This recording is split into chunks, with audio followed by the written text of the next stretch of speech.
Hi, I'm Pavan Kamra. I would like to share my analysis on carbon footprint situation and the challenge.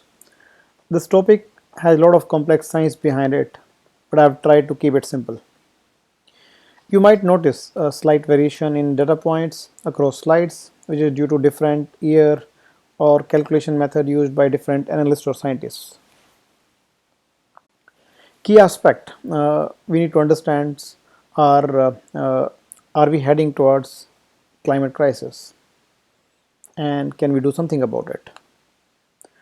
I'm sure during 2019 you heard multiple times about climate change, global warming, carbon footprint, and climate impact. So how big is the problem?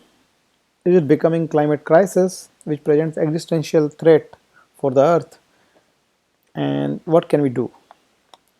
To understand the concepts, let's start with some basics. What's carbon footprint? Its total amount of greenhouse gases, including CO2 and methane, that are generated by our actions. Next question, what's the scale of emission? So global emission projected for 2019 is 42.1 gigaton CO2. Now emission has been ongoing since pre-industrial times, and it has accelerated in 90s. Emission happens due to global fossil fuel emission as well as land use change. Now, who are the top emitters? We can see it from two angles. One is what's per capita emission, and second, what's the total emission at a country level. In terms of per capita emission, US has highest per capita emission. It's at 16.6 in 2018. It has remained 15 and above for a long period of time, and now it's still at the top. Next one is Russia, and then Japan, and so on. In terms of total emission at country level, China has the highest, around 10 gigaton. So out of 42 gigaton at global level, 10 is coming from China. And then we have US and EU and also India. Now, if you see, China emission has increased drastically from 2000 onwards. And another aspect to note here is the dotted line which is shown.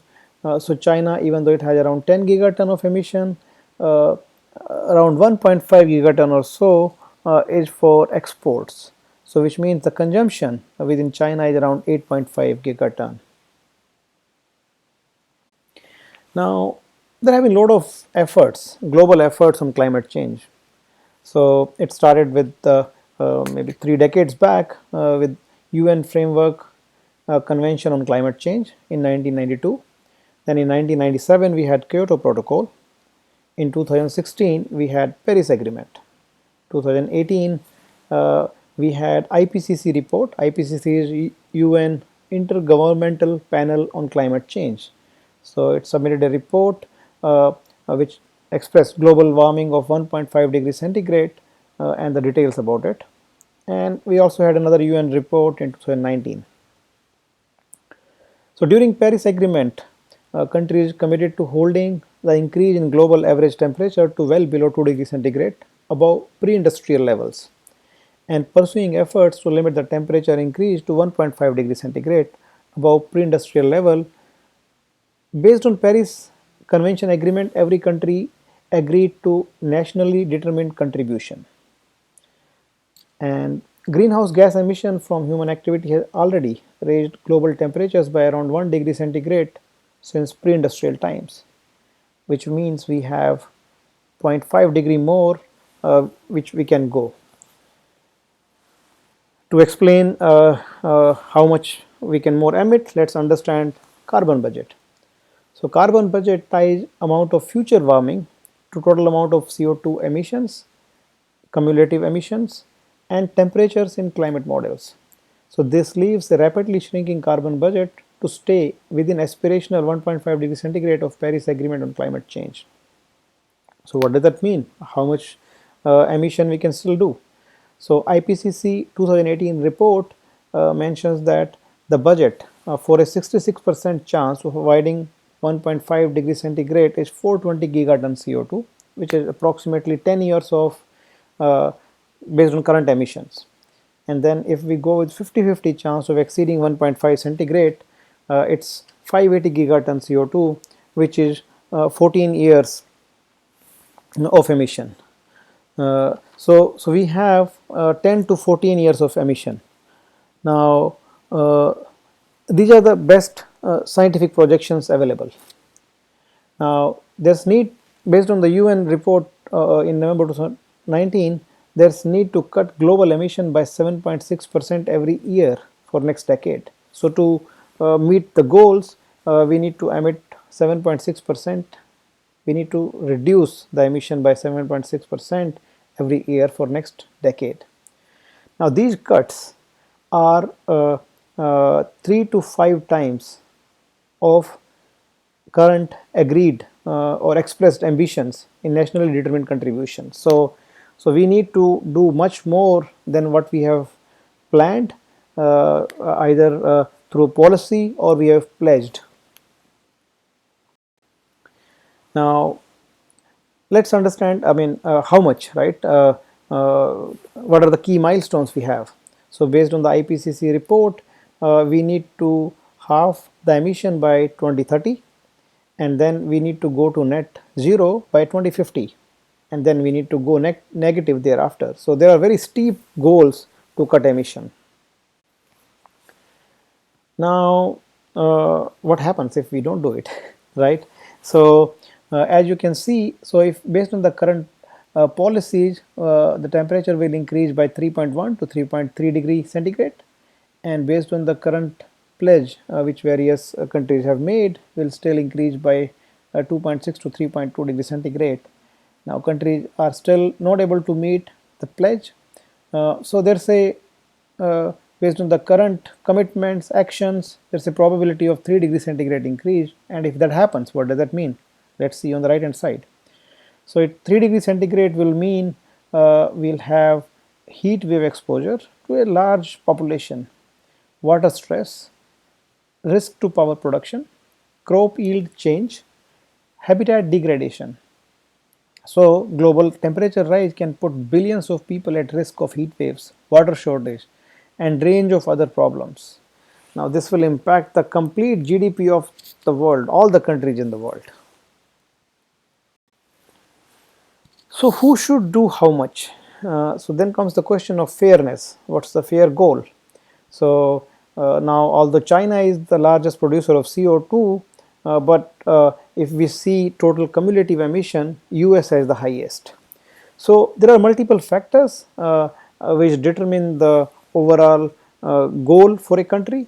Now it includes responsibility for historical emission, state of economic development, and the right to be able to develop to a certain level, size of population and per capita emission, financial, technological, and other capacity to reduce emissions.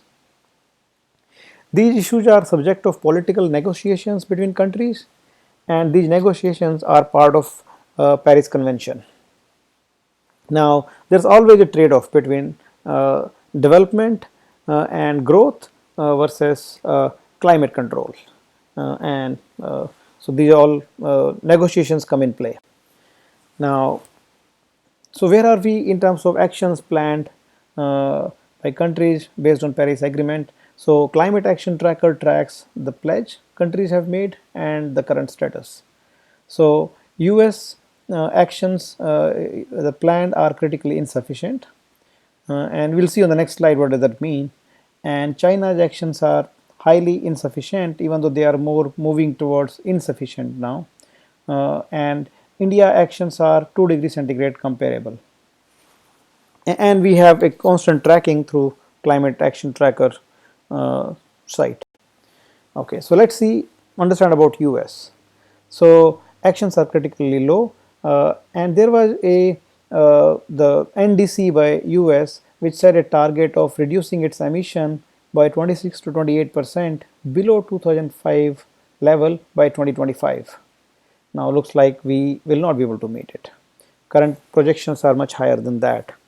And also there was a sort of plan to reduce further emissions by 2050. So those targets also need to be revisited. Now, what has been the trend in past? So since 2005, US has reduced greenhouse emissions by approximately 1% every year, which is great. That's a good sign. But the reductions need to be drastic, as we saw the goals which are required for next decade. Now, this slide explains a little bit about uh, how emissions work. As we said, import export also impacts emission. So, and a lot of imports happen in US from across the countries. So, various countries they manufacture very product or supply oil to US and or fruits and vegetables, all those things. So collectively, many countries, so they so 17.7% of carbon footprint for US consumptions comes from worldwide, right? So out of 5.43, this is 2009 statistics, out of 5.43 gigaton, 4.47 was generated within US, while remaining 17.7% was generated overseas. Now, coming to US household and individual emission. So American average footprint is 16.4 metric ton CO2 per year. Now this is over 3 times the global carbon footprint, which is at 4.9 metric ton. Now there's a comparison. So suburban carbon footprint is higher than city centers because typically city homes, houses are smaller, so it takes less heating, and then transport, people use public transport more. So suburban carbon footprint can be twice compared to corresponding urban counterparts. Now, meat's carbon footprint is much higher than vegetables. And another fun fact is that higher income means higher carbon footprint. So rich people have more purchasing power, which also means more carbon footprint. Now, moving on, right? So, what are the categories? So, where does this consumption go? Where does this emission happen? So, bulk of it for a household for a 50 ton of CO2 emission per year, bulk of it goes towards transportation, which includes motor fuel and then air travel, motor fuel production, vehicle manufacturing, auto maintenance. Then second big category is housing, so natural gas and then electricity production, energy indirect, and then water waste, and then construction.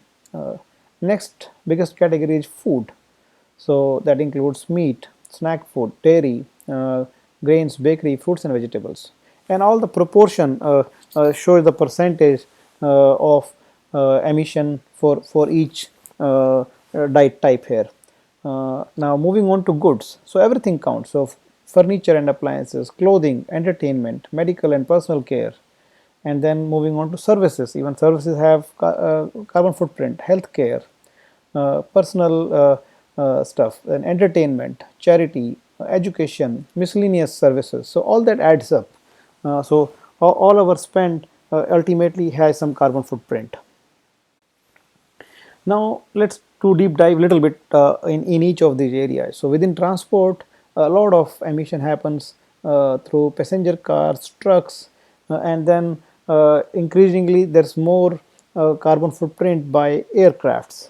Now various aircrafts, so they have extreme emission in short period. So highest per person per mile of travel is caused by flights. Now then I mean flights, and then next one comes passengers, so you can compare. So public transport has the minimum emission. Now in past we used to compare only with the cost of the travel.